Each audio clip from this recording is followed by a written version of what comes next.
For the last decade, prescription drug prices have gone in one direction, up. A Gallup poll released in 2021 found that about 18 million U.S. adults can't afford to buy the drugs they need. One pharmacist found a way to lower those costs. Just outside Columbus, Ohio, Nate Hucks runs Pickerington Pharmacy, where customers rely on insurance to pay for their meds. It's a traditional pharmacy. But next door, he opened a second business. So this is Freedom Pharmacy.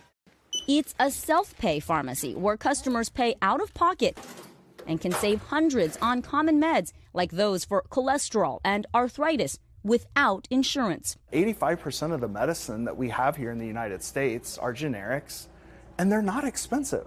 For most people, a pharmacy benefit manager negotiates how much you pay at the register and how much the pharmacist gets reimbursed, and that can vary widely. Generic Celebrex, for instance, for one insurance company, it would be a $141 copay for a 90-day supply. Another, it'll come back $10 copay. And you see that every day? Every day. But at Freedom Pharmacy, Hucks cut out the middleman, selling medications at cost, plus a small markup to cover his overhead. Most people walk into a pharmacy and they have no idea if it's going to be $5 or $500. At Freedom, I can immediately tell you what the price is going to be. Why can't you offer the same prices at Pickerington that you offer at Freedom Pharmacy? We need the high prices to cover a lot of the overhead that comes along with doing business with insurance companies. So we have two for you today? Last year, retired nurse Sharon Kitchen saved $500 on her prescriptions by not using her insurance. Thank you very much. Thank you. Shirley Pack cut her costs in half. I thought it was wrong. You thought he undercharged you? Yeah, I thought he was cheating himself. I've seen some patients save as much as $4,000 on a single prescription at a cash pharmacy. The system is completely upside down and in desperate need of an overhaul.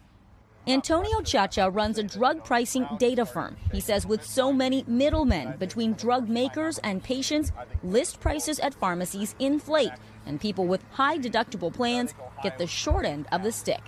Those who have the most leverage and sophistication are the ones getting the best prices, and those that don't end up getting ripped off. In a statement, a trade group for the pharma industry said that pharmacy benefit managers and insurance companies, quote, extract tens of billions of dollars in rebates from drug makers, and that these savings are not shared with patients at the pharmacy.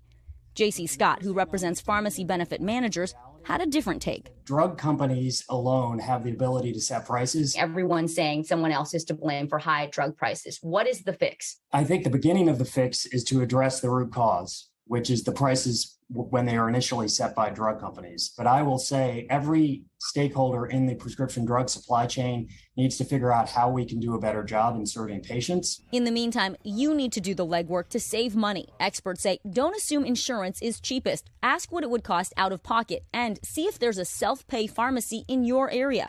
Use apps like GoodRx, Blink Health, Single Care, WellRx, and Needy Meds. And always ask the pharmacist, is this the best price for my medicine? Is there a generic or lower cost option?